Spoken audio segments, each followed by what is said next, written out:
करीम, अम्मा बाद, तेरी रहमतों का दरिया सरेआम चल रहा है, तेरी रहमतों का दरिया सरेआम चल रहा है।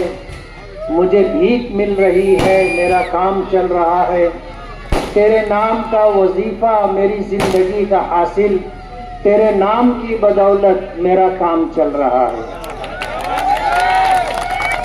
स्टेज पे तशरीफ फरमा शहर की मारूफ, कदीम, कामयाब सियासी शख्सियत अलहाज यूनुस ईसा साहब, मुखय्यर कौम व मिल्लत अलहाज यूसुफ इलियास साहब, तमाम कारपोरेटर हजरात, तमाम ही हमसे मोहब्बत रखने वाले, ताल्लुक रखने वाले और इस शहर के मुस्तकबिल को रोशन देखने की चाहत रखने वाले आज के इस मीटिंग में तशरीफ फरमा सभी हजरात। 2009 से 14 के दरमियान महाराष्ट्र में कांग्रेस और एनसीपी की सरकार थी। 2007 में हमने सियासत में कदम रखा था और मुझे इस बात के बताने में कोई दिक्कत नहीं है कि मैं दारुल इफ्ता में बैठा हुआ था और एक जोड़ा बूढ़ा मर्द और बूढ़ी औरत दारुल इफ्ता में आए और दरवाजे के बाहर बैठ गए। उनसे पूछा गया कि बात क्या है, तो उनको अंदर बुलाया गया। जो लोग मसले मसाइल जानने के लिए आए थे, उनकी मौजूदगी में पहले मैंने इनसे पूछा कि क्या बात है, तो कहने लगे कि इनके सामने बात नहीं कर सकते। तो जो लोग बैठे थे मैंने उनका काम निपटाया और उसके बाद उस बूढ़े मर्द और बूढ़ी औरत से मैंने पूछा कि बात क्या है, तो उन्होंने बताया कि हम आगरा रोड के इस पार आयशा नगर पुलिस स्टेशन के आसपास रहते हैं और रात में लोग रिक्शा लेके आते हैं और मेरी बेटी को ले जाते हैं और सुबह होते उसे मेरे घर वापस छोड़ जाते। समाज में कोई हमारा साथ देने वाला नहीं है, पुलिस स्टेशन में कोई हमारी सुनवाई नहीं है, हमारा कोई बेटा नहीं है। हालात से हम मजबूर हो गए। आप यकीन मानिए मेरे रोंगटे खड़े हो गए कि मालेगांव में ऐसा जंगल राज। जब इस मामले में मैंने तहकीक करना शुरू की तो मुझे बताया गया कि मेडिकलों से 200 निरोध के पैकेट खरीदे जाते हैं। जाहिर बात है ये इतनी संगीन बात थी कि ये बात बगैर तहकीक के नहीं कही जा सकती थी। मैंने जानकारी ली, जिस मेडिकल का नाम लिया गया उस मेडिकल पर जाकर के मैंने जब पूछा तो उन्होंने इस बात की तस्दीक की कि इनके वर्कर आते हैं और 200 पैकेट लेकर के जाते हैं। हमें फैसला लेना पड़ा कि अगर शहर इस रुख पर जा रहा है और इस तरह की मजलूम और बेकस लोगों के साथ, हमारी बहन बेटियों के साथ ज्यादती होती है, तो इसका सद्देबाज जरूरी है। हमने सियासत में कदम रखने का फैसला किया। हमारे साथ कोई नहीं था, एक अल्लाह की जात थी। हमारी नीयत अच्छी थी। हम दारुल इफ्ता से उठे, दारुल उलूम मोहम्मदिया के गेट से बाहर आए, केदवाई रोड पर कदम रखते ही हम सियासत में दाखिल हो गए। और आपको ये बात बता दूं कि 1.5-2 महीने की मेहनत में हमने कारपोरेशन में अपने 28 कारपोरेटर पहुंचाए। पूरा महाराष्ट्र हैरत कर रहा था और लोग ये समझने लगे थे कि अब ये सियासी पार्टी तीसरा महाज पूरे महाराष्ट्र में लेकर के निकलेंगे, लेकिन हमने तो मालेगांव के लिए सियासत में कदम रखा था, इसलिए हम अपना तीसरा महाज लेकर धूलिया भी नहीं गए। हमने मालेगांव के लिए सियासत की थी और अल्लाह का बहुत बड़ा करम है कि अल्लाह ने हमें ताकत अता की। हमने इस बात की कोशिश की थी कि हमारे साथ ऐसे लोग चुन करके आए जो शहर की भलाई, शहर की तरक्की, शहर का विकास अपने सामने रखते हो। लेकिन हम जिस अच्छे खानदान में जाते थे, जिस अच्छे शख्स के पास जाते थे, वो शख्स माजरत कर लेता था कि मुफ्ती साहब ये हमारा काम नहीं। आप सोचो, लोगों की सोच ये बन गई थी कि इस फील्ड में वही लोग रहेंगे जो जिना के आदी हो, जो दारू पीने के आदी हो, जो जुआ खेलने के आदी हो। ये हम लोगों का काम नहीं है। हम कोशिश करते रहे कि अच्छे से अच्छे लोगों को लेकर के आए, लेकिन कहते हैं ना, बुराई में बहुत ताकत होती है, बुराई में बहुत ताकत होती है और बहुत आगे उड़ता हुआ नजर आता है, लेकिन अंजाम अगर आप देखोगे तो अंजाम सच्चाई और अंजाम और हकीकत हमेशा हक पर रहने वालों के साथ होता है। 2009 में हमें चैलेंज किया गया, मां का दूध पिए होंगे तो खुद आओ मैदान में, क्या इसको उसको आप जो है इलेक्शन लड़वा रहे हो, 5 करोड़ रुपया खर्च करने की ताकत होगी तो आओ मैदान में। रमजान का महीना था, मस्जिद की इमामत, कुरान पाक तरावी में सुनाना, वो एक सहम। ऐसे हालात में चैलेंज किया गया। मैंने अपने साथियों से मशवरा किया कि क्या करना चाहिए, क्या करना चाहिए। साथियों ने हिम्मत नहीं बढ़ाई, बल्कि साथियों ने ऐसी बात कही जिससे हिम्मत खत्म हो जाए। जाहिर बात है, उनके सामने भी इनका किरदार था। ये जो कुछ करते थे साथियों को पता था। कहने लगे मुफ्ती साहब अपने हार जाएंगे। तो मैंने उनसे पूछा कि अगर हम हार गए तो क्या हमें फांसी की सजा हो जाएगी या उम्र कैद के लिए हमें उम्र कैद के साथ जेल में डाल दिया जाएगा? तो कहने लगे कि ऐसा नहीं होता। तो मैंने कहा अगर हार जाएंगे तो मैदान में आने के बाद मुकाबला आराई हो तो जीत और हार ही होती है, और इतना हौसला और हिम्मत है कि हारने के बाद भी हम डिप्रेशन में नहीं जाएंगे, घर में घुस के 24 घंटा दारू पी करके नहीं पड़े रहेंगे। हिम्मत है, हारने का हौसला है। और मैंने कहा कि भाई हमने मां का दूध तो पिया है और 5 करोड़ रुपया पैसा खर्चा करके अगर कोई इलेक्शन जीतता है तो ये कोई बड़ी बात नहीं है। हम बगैर पैसे का इलेक्शन लड़ेंगे और इंशाअल्लाह जीत करके बताएंगे। हमने मालेगांव के लोगों को आवाज दी, उनके जमीर को जगाया, शहर में क्या हो रहा है उन्हें बताया और उनका साथ मांगा। और हमने उनसे ये गुजारिश की कि अगर आपको हमारी बात से इत्तेफाक है तो जब वोट का दिन आएगा तो अपने जमीर की आवाज पर हमें वोट देना। और आज अगर आपने फैसला कर लिया है कि आप हमारे साथ रहेंगे तो आप हमें 1 रुपया देना। शहर के लोगों ने 84,000 रुपया दिया, उससे जायद। हमको अंदाजा हो गया कि हम इंशाअल्लाह जीत जाएंगे।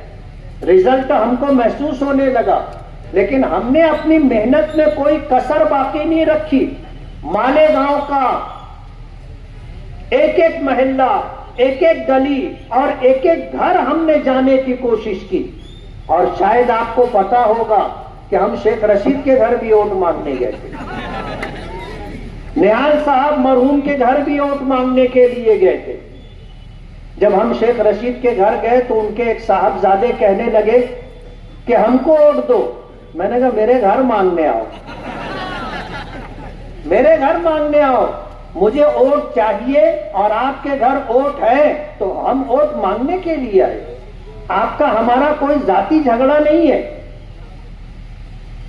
2009 में इस शहर के लोगों ने जिस तरह नवाजा, पूरे मुल्क में एक तारीख बनी, पूरे मुल्क में एक तारीख बनी कि हमने लोगों के दरमियान अपील की कि अपने जमीर की आवाज पर वोट देना और अपनी मेहनत और हलाल कमाई से 1 रुपया देना। लोगों ने दिया और मालेगांव के लोगों ने एक तारीख बनाई। 2009 में चुनकर आए, 14 तक कांग्रेस एनसीपी की सरकार थी। जब हम उनसे काम के लिए एक्स्ट्रा फंड मांगने जाते थे तो ये वहां जाके कहते थे, कांग्रेसी थे, ये वहां जाकर के उस वक्त के जो चीफ मिनिस्टर थे उनको कहते थे कि इनको एक्स्ट्रा फंड देना नहीं, वरना पार्टी का नुकसान होगा, इनका नाम होगा, हमारी पार्टी का नुकसान होगा। तो 2009 से 14 के दरमियान जो 2 करोड़ रुपया फंड मिलता था, उसके अलावा 1 रुपया फंड मुझे नहीं मिला। ये इनकी कारस्तानी थी। 2014 में मैं इसी बुनियाद पर इलेक्शन हारा कि इन्होंने कहा कि इनको काम करना नहीं आता। इन्होंने क्या किया है, 5 साल का हिसाब देना। जीत और हार नसीब और मुकद्दर से है, लेकिन जीत के भी कुछ असबाब होते हैं और हारने के भी कुछ असबाब होते। जाहिर बात है 5 साल में हम कोई बड़ा काम नहीं कर पाए थे। 2 करोड़ रुपया ऐसा होता है जैसे ऊंट के मुंह में जीरा। हम शहर में क्या करते। इलेक्शन हार गया मैं, लेकिन मैं घर में नहीं बैठा, मायूस नहीं हुआ, अपना काम करता रहा। जोहर से पहले अजान हो रही थी, रिजल्ट आया कि मैं हार गया, तो मैं अपने काम से चला गया मस्जिद, इमामत करता था, नमाज पढ़ाने चला गया।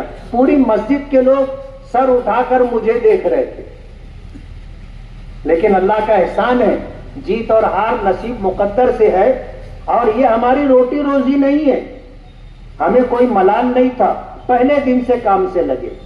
2014 का इलेक्शन हारने के बाद 2019 का इलेक्शन लड़े।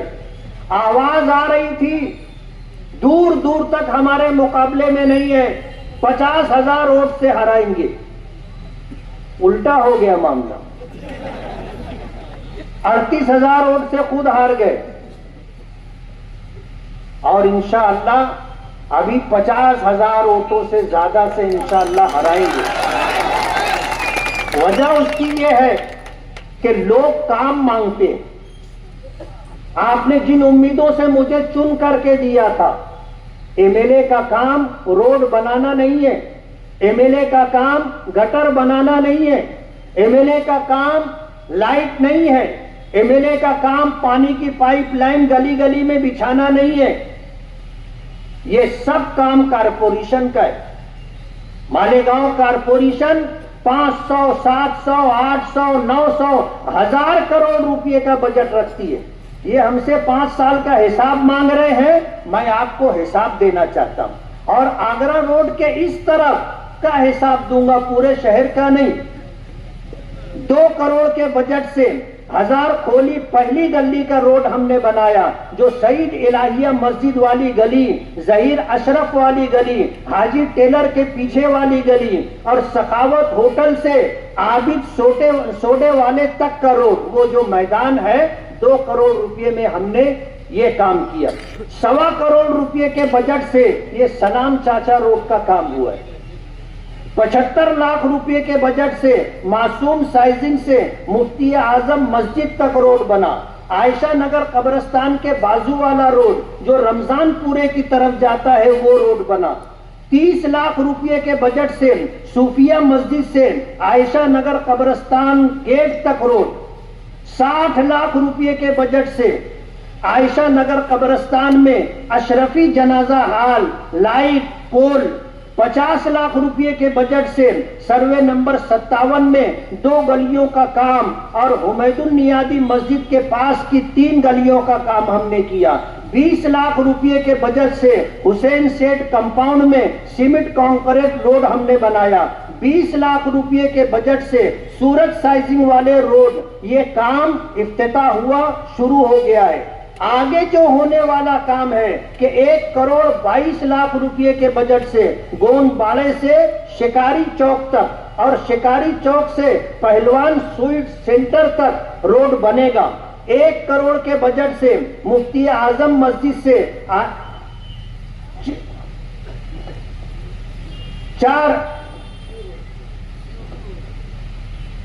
1 करोड़ रुपए के बजट से मासूम साइजिंग से कुसुम्बा रोड तक और नय्यर चौक से जरवाला के कारखाने तक, जिसको ठंडी सड़क कहते हैं, वहां तक रोड बनेगा। और जफर इकरा वाली सामने जो गली है वो भी इंशाअल्लाह बनेगी। शाबान नगर अशरफी मस्जिद वाली गली बनेगी। ये काम वर्क ऑर्डर हो चुका है।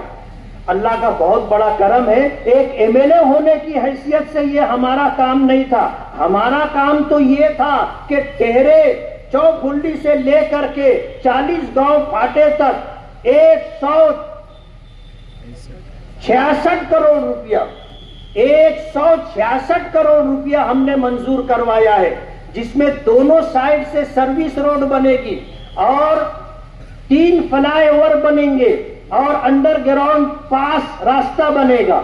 ये एमएलए का काम।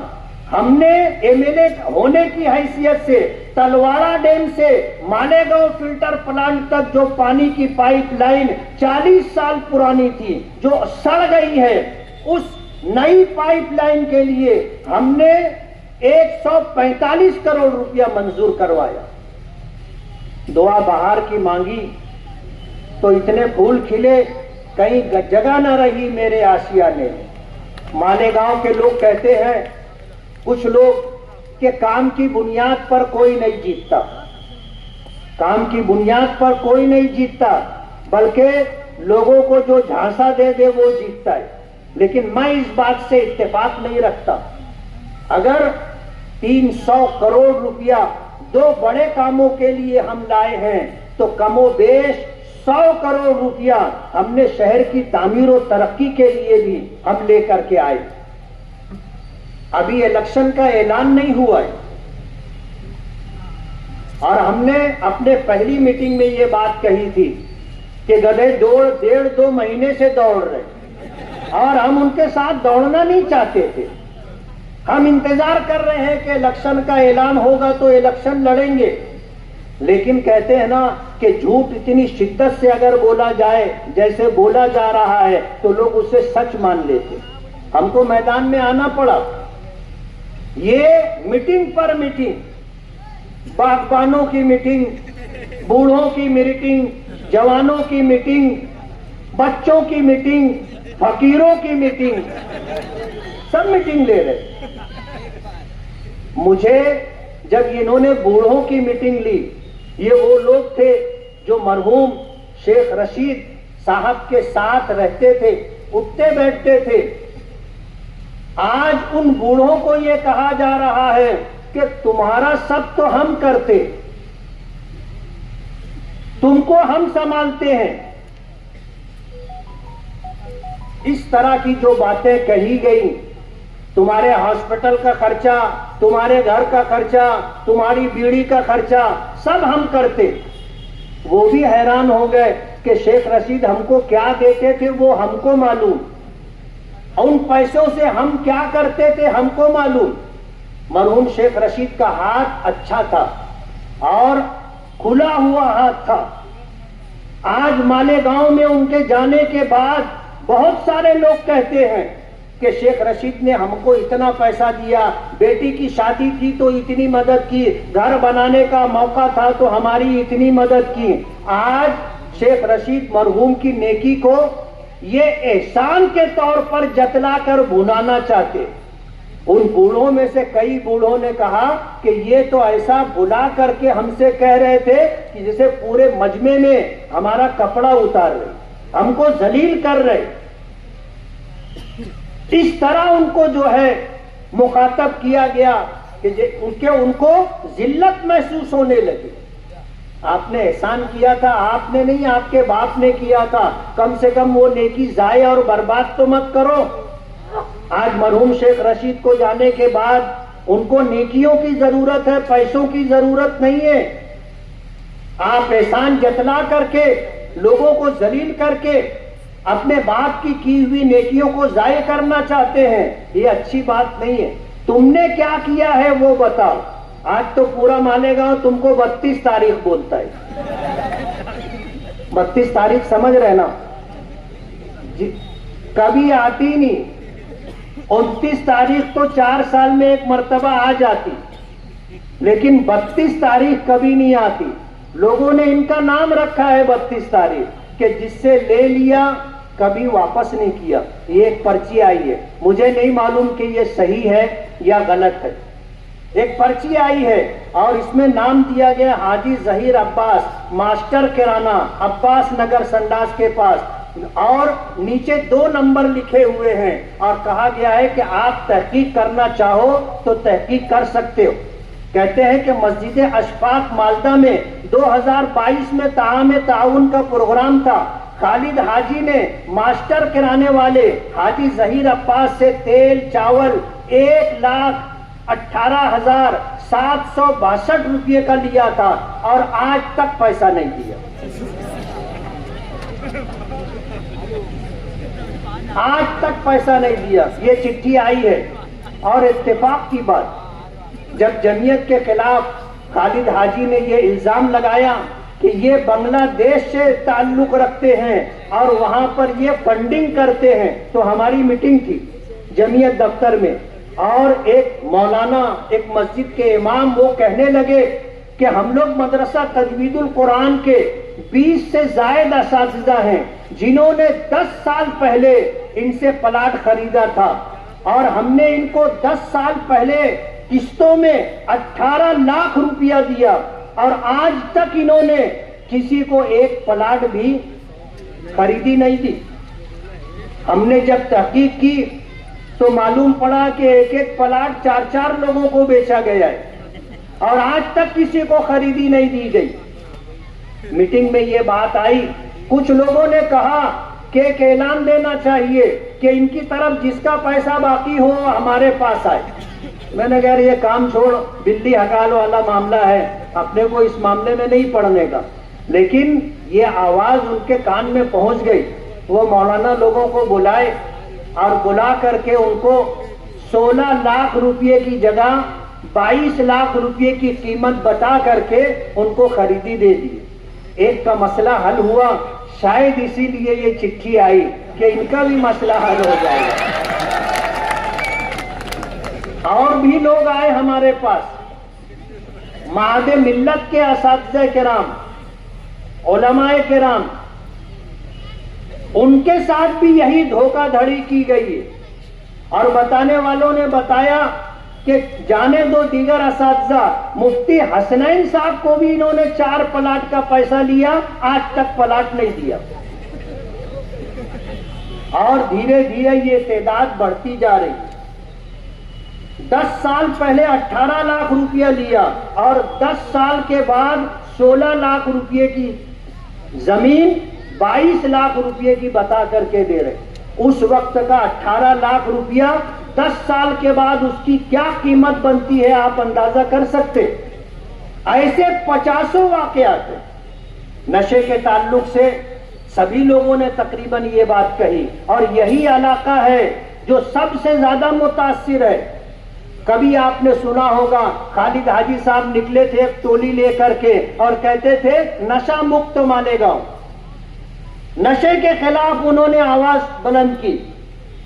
हम समझ रहे थे कि देर सवेर बिल्ली थैले के बाहर आएगी। जो लोग खुद नशा करते हो उनकी तस्वीरें हैं, उनके वीडियो हैं कि पूरी पूरी बोतल शराब की ऐसे हाथ में ले करके ये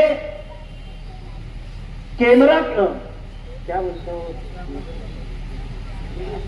वीडियो शूटिंग है कि ये जो है खेल रहे हैं और शराब की बोतल हाथ में है वो वीडियो। जो खुद नशा करते हो ये मालेगांव को नशा मुक्त करने की बात कर रहे हैं। हफ्ता 10 दिन ये शोर रहा और उसके बाद हुआ ये कि जितने नशे का कारोबार करने वाले लोग थे वो सब सरेंडर हो गए और ये उनके साथ कारोबार में पार्टनर हो गए। सबका हफ्ता आने लग गया। जब सब तरफ से हफ्ता आने लग गया तो इनका काम खत्म हो गया। ये यही चाहते थे।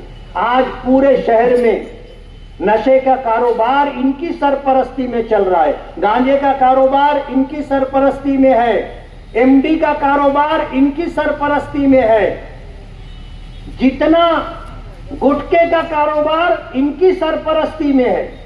पूरी कौम के मुस्तकबिल को तबाह और बर्बाद कर रहे हैं।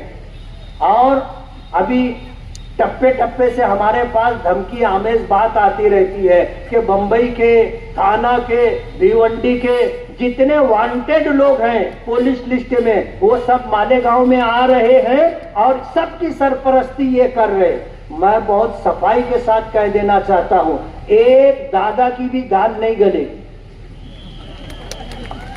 एक दादा की भी गाल नहीं गलेगी। कहते हैं शरीफ आदमी को गुस्सा देर से आता है, लेकिन जब आता है तो अगली पिछली सारी कसर निकाल लेता है। ये आधा और दादा लोग से हम लोग डरते उड़ते नहीं। जो बुज़दिल होगा, जो गुनहगार होगा, जो 2 नंबरी काम करता होगा, जो खोटे धंधे से पैसा कमाता होगा, वो डरेगा। हम डरने उड़ने वाले नहीं हैं। और मैं ये पैगाम देता हूं पूरे शहर को कि तुमको भी डरने की कोई जरूरत नहीं है। वो दिन खत्म हो गए जब खलील चचा छलांगों से फाख्ता मार लेते थे, यानी खुद कभी कुछ नहीं किए लेकिन छलांगों से फाख्ते मार लेते थे। 2 रिक्शा 4 रिक्शा भर के लोग चले जाते थे। अब वो बात नहीं है। अब तो ये खुद घर से निकलते डर रहे ना। जब इनको कहीं निकलना रहता है तो 50 लोग होंगे कि जहां जाना है वहां तक दो आदमी रास्ते में खड़े रहते। हाँ, रास्ता क्लियर है तो ये वहां से आगे बढ़ते। अगली जगह से फोन आता, रास्ता क्लियर है, तो आगे बढ़ते। अगर कभी हम तो चाहते कि रास्ते में जो आदमी है वो कभी बोल दे साहब क्लियर नहीं है, तो ये वहां से वापस चले जाएंगे। घर के पास 4 आदमी उधर बैठे, 4 आदमी उधर बैठे, 4 आदमी उधर बैठे। कौन आ रहा है, कौन जा रहा है, कौन रुक रहा है, ऐसी जिंदगी जी रहे और शहर को डराने की बात कर रहे। आपको डरने की कोई जरूरत नहीं है। मुल्क में कानून की बालादस्ती है और हमारे शहर में एडिशनल एसपी है और हमारे शहर में कानून की हुक्मरानी है। आपको डरने की जरूरत नहीं है। अगर इनमें से किसी ने भी हाथ पांव फैलाया तो आप देख लेना उसका अंजाम क्या होगा। डरने की बिल्कुल जरूरत नहीं है। हमारी ये मीटिंग थी, जलसे की शक्ल में तब्दील हो गई है। हमने मीटिंग का ऐलान किया था, जब तक इलेक्शन कमीशन की तरफ से इलेक्शन डिक्लेयर नहीं होता हमने जलसा लेने का प्रोग्राम नहीं बनाया। लेकिन हम भी अपने तौर पर काम कर रहे हैं और अब इनकी हालत तो ऐसी हो गई कि जितना इनको कहना था सब कह चुके। अब जो जलसे में ये 1-1 घंटा तकरीर करते तो वही पीछे की जो कहानी है वही सुनाते रहते। आज इनके पास इलेक्शन लड़ने के लिए कोई मुद्दा नहीं है, कोई मुद्दा नहीं। बोलते एक मर्तबा, अरे कारपोरेशन में 7.5 साल तक तुम्हारे माँ बाप मेयर रहे, क्या दिया मालेगांव को? हमसे 5 साल एमएलए-शिप का हिसाब मांगते हो। अरे पहले 7.5 साल मेयरशिप का हिसाब दो। और मैं आपसे कहना चाहता हूं कि अगर कभी आपका आमना सामना हो और हिसाब व किताब की बात हो तो कहना मुफ्ती साहब हिसाब दे देंगे, तुम भी तो दो 7.5 साल का हिसाब। घर भरते रहे, घर भरते रहे और बोगस बिल कागज पे काम बता करके निकालते रहे। तो जाहिर बात है यौमुल हिसाब तो आएगा ना। यौमुल हिसाब सबका आता है। आप यकीन मानो, अगर ये 7.5 साल मेयरशिप में काम किए होते तो इनको ये गिड़गिड़ा करके नहीं बोलना पड़ता कि एक बात, गिड़गिड़ा करके नहीं बोलना पड़ता। कहते मास्टर स्ट्रोक, इंतजार है ना आपको। ये कांग्रेस के दर पे जाके नाक रगड़ रहे, नाक रगड़ रहे, दिल्ली के चक्कर पे चक्कर, बंबई में चक्कर के चक्कर, सब खबर आ जाती, कोई खबर छुट्टी उठती नहीं है। ये अजीत दादा पवार के साथ भी धोखा कर रहे, उनसे सब सेटिंग बटिंग कर लिए थे कि हम आजाद लड़ेंगे, आप इलेक्शन फंड दो, हम चुन करके आएंगे, तुम्हारे साथ रहेंगे। हमने तो पोल खोल दिया और उसके बाद इन्होंने पूरे शहर को यकीन दिला दिया कि मुफ्ती साहब जो बोल रहे हैं वो सही बोल रहे हैं। ये खुद ही बोलने लगे अजीत दादा पवार, अजीत दादा पवार, अजीत दादा पवार। और हम सोचते थे कि ये और बोले ताकि जब हम बोले कि ये अजीत दादा पवार के साथ बीजेपी में जाएंगे। मालेगांव के लोग बीजेपी तो जाने दो, बीजेपी के बाजू में भी आप अगर रहोगे तो आपको वोट नहीं देंगे। और लोकसभा पार्लियामेंट के इलेक्शन में मालेगांव के लोगों ने पूरे हिंदुस्तान में तारीख बनाई है कि बीजेपी के उम्मीदवार को हमारी कॉन्स्टिट्यूंसी से 4,527 वोट मिली, यानी 5,000 वोट भी नहीं मिली। और सेकुलर उम्मीदवार को 1,98,000 से ज्यादा वोटें मिली। मालेगांव ऐसा मिजाज रखने वाला शहर है। आप मालेगांव वालों की वोट लेकर के बीजेपी के साथ बीजेपी में जाओगे, मालेगांव के लोग कभी आपको वोट नहीं देंगे। ये तो बहुत अच्छा हुआ कि हम कुछ बोलते उससे पहले ही ये अजीत दादा पवार, अजीत दादा पवार। अजीत दादा पवार ने अपने चचा के साथ क्या किया आप देख रहे हो। आज बीजेपी के साथ सरकार में है, डिप्टी चीफ मिनिस्टर है, और आप उनके इलेक्शनी फंड से आजाद उम्मीदवारी करके उनके साथ जाओगे और बीजेपी में शामिल रहोगे। मालेगांव के लोग इस बात को बर्दाश्त नहीं करेंगे। इसलिए मैं आपसे कहना चाहता हूं, वक्त हो गया है, जब इलेक्शन आएगा तो इंशाअल्लाह फिर अलहाज यूनुस ईसा साहब की जुबानी आप भी सुनोगे इनके कारनामे। इन्होंने वादा किया था पहले जलसे में कि मैं आगरा रोड के उस पार बोलूंगा, लेकिन जब हमारी बातचीत हुई तो ये हुआ कि अभी तो इलेक्शन का ऐलान नहीं हुआ है, हम लोगों को बोल लेने दो, बच्चों को, जब वाकई बोलना रहेगा फिर आप बोलना। और अलहाज यूनुस ईसा साहब को जो दर्द है वो अब्दुल मालिक का है। और मैं ऐसा समझता हूं कि शायद तमाम बच्चों में दादा को अब्दुल मालिक से दिली लगाव है, जज्बाती लगाव। जिस वक्त ये सूरत हाल हुई थी कि अब्दुल मालिक पर फायरिंग हुई, दादा की हालत देखने जैसी थी, हमने करीब से देखा है। इसलिए आने वाले दिनों में इंशाअल्लाह हमारे सरपरस्त की तकरीर भी आप सुनोगे और आपको पता चलेगा कि क्या बात है।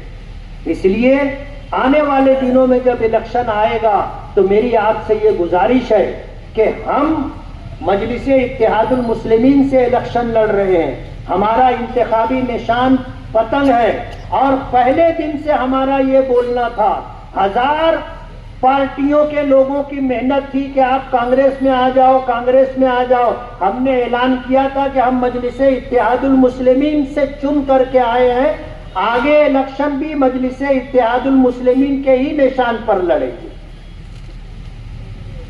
हमने जो ऐलान किया था हम अपने ऐलान पर कायम है। ऑल इंडिया मजलिस इत्तेहादुल मुस्लिमीन से नुमाइंदगी कर रहा हूं और आपसे मेरी ये गुजारिश है कि आप मुझे देख करके वोट ना दें, आप अपने बच्चों का मुस्तकबिल देखें, आप अपने शहर का मुस्तकबिल देखें। आने वाला दिन मस्जिदों मदरसों के शहर को एक ताबनाक मुस्तकबिल मिले, उसके लिए आप वोट करें। इनको अगर वोट करोगे ये कहां लेकर के जाएंगे आपको पता भी नहीं। 288 जो मेंबरान असेंबली चुन करके जाते हैं, मैं हाजी अब्दुल माजिद का शुक्रगुजार हूं कि उस हाल में जाने के बाद मैंने दाढ़ी छोटी नहीं की, मैंने कुर्ता छोटा नहीं किया, मैंने सर से टोपी नहीं उतारी, अपनी इसी हैसियत और शनाख्त के साथ मैं असेंबली में रहता हूं और बोलता हूं। आपकी जो हालत है, आपको देख करके फैसला करना मुश्किल होगा कि आप इधर हो कि उधर हो,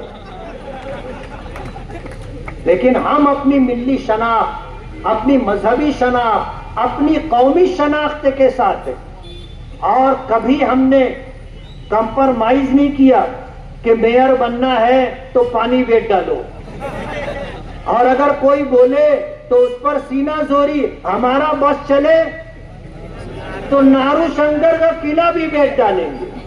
ये उनके ही जुमले हैं, उनकी बात है, हमारी बात नहीं है। आप अगर उनको दोगे, अपने शहर का मुस्तकबिल आप तबाह बर्बाद कर दोगे। आप अपने बच्चों के लिए, अपने शहर के शानदार मुस्तकबिल के लिए अच्छा फैसला कीजिए। हमने अगर किसी का काम नहीं भी किया, नहीं कर सके, तो हमने कभी किसी का बिगाड़ा नहीं है, किसी के फटे में टांग डाला नहीं है, किसी का कारोबार छीना नहीं है, किसी की जमीन पर नाजायज कब्जा नहीं किया है। हमने कभी किसी की इज्जत पर हाथ नहीं डाला है। हो सकता है कि आपका काम हम ना कर सके हो, कोई मजबूरी रही हो, लेकिन हमने आपका बिगाड़ा नहीं है और कभी हमने किसी से इंतकाम नहीं लिया। ये तो अभी से बोल रहे पेटी बंद होने दो तुम्हारे घर आऊंगा, पेटी बंद होने दो तुम्हारे घर आऊंगा, सुक्खी दे रहे, सुक्खी समझते ना, सुक्खी दे रहे। बिल्कुल डरने की जरूरत नहीं, अपने दरवाजे पे जो आ जाए वापस नहीं जाना चाहिए। मर्दानगी की बात है, आया दरवाजे पर वापस नहीं जाना चाहिए। इसलिए आपको डरने की कोई जरूरत नहीं है। शहर आपके साथ है, शहर के लोग आपके साथ हैं। मैं यहाँ स्टेज पर आया और आने के बाद अतीक लोखंडवाला साहब ने मुझे GR की ये कॉपी दी। हमने पर्यटन डिपार्टमेंट से फंड मांगा था 5 करोड़ रुपया, तो 5 करोड़ रुपया नहीं मिला, 2 करोड़ रुपया 2 रोड के लिए हमें फंड मिला है, जो आपके इस वार्ड में आगरा रोड के इस तरफ बनेगा। अल्हम्दुलिल्लाह। कहते ना तोप का लाइसेंस मांगो तो बंदूक का लाइसेंस मिल जाता है। तो हमने 5 करोड़ रुपया मांगा था, मिनिस्टर ने हमको 2 करोड़ रुपया दिया और ये GR की कॉपी अतीक लोखंडवाले के जरिए से मिली है, जो साहब ले करके आए थे। मेरी उनकी मुलाकात नहीं हो सकी, तो वो इनसे ताल्लुक रखते हैं और उनसे तारुफ अतीक लोखंडवाला ने करवाया था। वो ये GR लाकर मालेगांव दे करके गए। मैं उनका भी शुक्रगुजार हूं, अतीक लोखंडवालों का भी शुक्रगुजार हूं, और इस मीटिंग की कामयाबी पर मैं अल्लाह रब्बुल आलमीन का और अल्लाह रब्बुल आलमीन के बाद अपने तमाम साथियों का और तमाम हाजरीन का शुक्रगुजार हूं। और ये गुजारिश है कि